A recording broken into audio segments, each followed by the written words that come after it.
scenes of her have her fairly violent acts. Right, she'll kill somebody. Yes. She has to. Right, but and I could go on about that as a whole other tangent.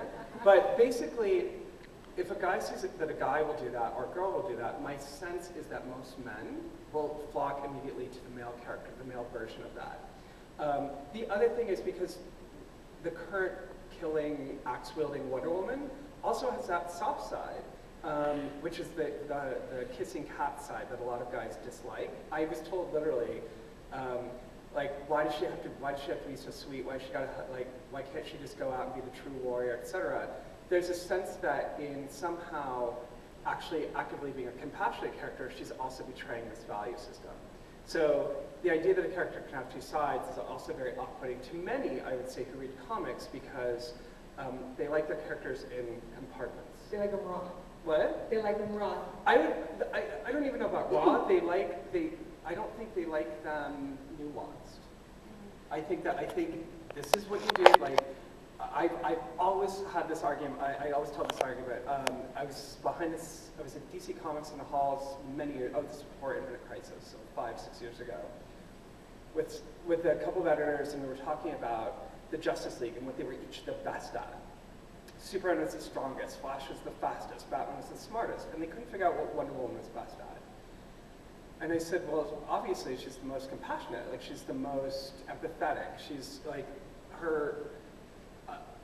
she would be the most truthful on, like the one that could zero in on like the truth of a matter, the most diplomatic, blah blah. And it's a fairly reasonable, very honest, like this is how you do it. Not. They literally laughed out loud. They're like, no, that's not going to work. We need like something physical. So it was decided while I was there that she's the best fighter while on the ground. Superman could still beat her in the air, but she's the best classically trained fighter while standing. And I was like, this is how they approach her.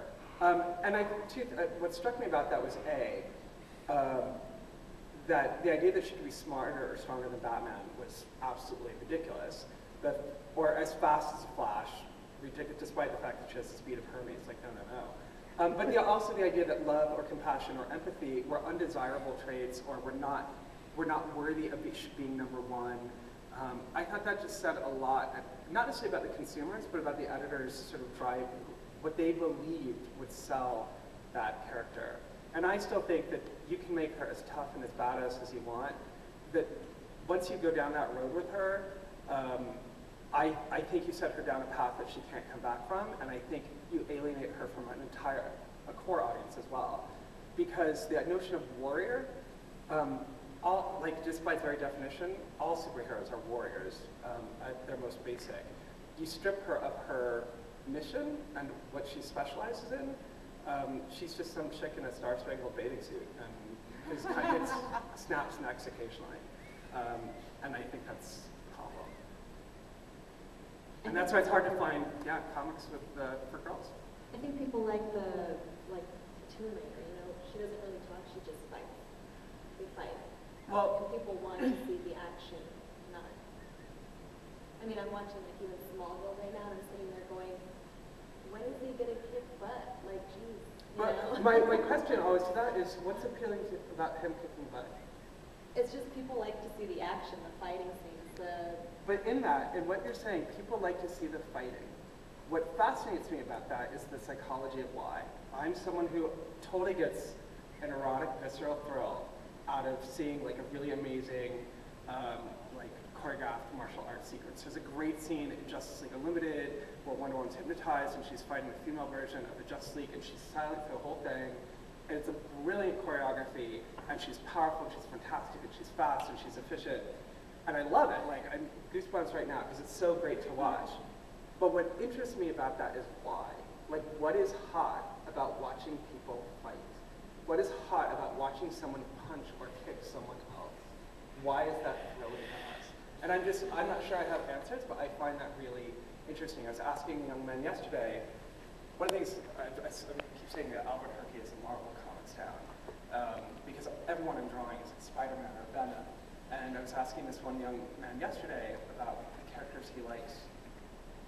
Because he's like, I don't like DC comics is you always get happy endings. He's like, I like Marvel because people get beat up and it's darker.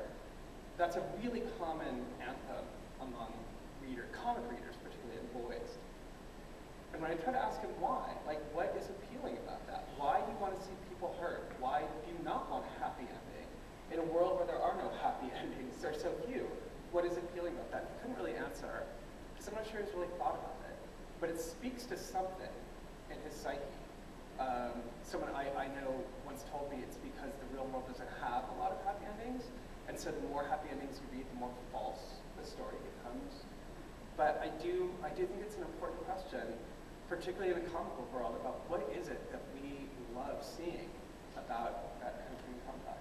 Okay, and that may address the fact of, once again, the stereotype of the person that actually reads comics books. And usually they're boys that I wouldn't say are the hardcore jock types that are getting all the girls. Like, I think that it has something to do with the fantasy of their own weaknesses, for sure, and being able to conquer. And you agree with me? Okay. Oh, I definitely, comic book superhero fantasy, I think plays, like when it's done, totally plays to that. We see in ourselves and connect to characters who do things that we cannot in our normal lives. And I think that's what stories do. I think that's, anytime we relate to a character, I was reading a wonderful book on fiction, how fiction works. And they were saying that there's no such thing really as a three-dimensional character. Because often we don't know enough about a character in print, but if the author gives us just enough that we recognize elements from real life, then we build the character in our heads, often fleshed out far more fully in our minds than on the page, which I thought was so fascinating, because we talk a lot about three-dimensional characters and real characters. It's kind of like a horoscope. You kind of generalize it, but to like... But yeah, but you see that one line, and you build a whole story in your head. The reason I thought this was interesting from a comic book perspective is simply because I do believe that we see in a character like that, we see in a character like Wonder Woman, an element or two elements that we recognize as desirable or that we fantasize about, and then we build a much larger fantasy in our head about what that is, or connection to that character, etc. And I think it's a very important part of the fantasy. Though, to finish on that though, I think that the trick is these characters were created to be fantasies for children. And for 40 and 45-year-olds to be looking at them to answer some of their psychological questions, I'm not sure the characters are best when they're doing that. I think they're best when they serve as bigger metaphors, when they're talking about big ideas. But when you start getting to some really adult stuff with these women and guys that dress up in capes and outside underwear and stuff like that, I think they start to falter as metaphors. Yes, I was just going to comment that you had said that the kid who liked all the Marvel characters because the stories were real, more real to him than the DC stories. I just don't know why, if the stories are appealing because they're more real, why a three-dimensional character like a DC character wouldn't be also appealing. Because it seems to me that would bring more audiences in if they're looking for that realistic aspect. Well, there are two or three things I think, again, I think about this a lot. One is the idea of real and what that means, and I've had many debates about what real is, especially in a world where the Fantastic Four and Superman exist. Like, there's nothing real about that. My argument is that in worlds like that, if you had, I was just arguing this at San Diego on a panel, that if you had characters like the X-Men, someone like Magneto in that X-Men First Class movie would absolutely change the socio-political landscape of the planet. He could walk into the White House, be like, boom, boom, boom, you're all dead, I rule. I think the idea of the real, like these characters in the real world is a false one in and of itself, because I think when you have these crazy characters like blowing up cities, we wouldn't be living anything like what we do now. So I think the fantasy of real is weird. It's a false one. But obviously the tone of the material is more real to them or more authentic. I think that's really the more correct word, is it feels somehow authentic to the life that they live. Again, a lot of comic readers are social misfits, outcasts, not all, but still some, awkward,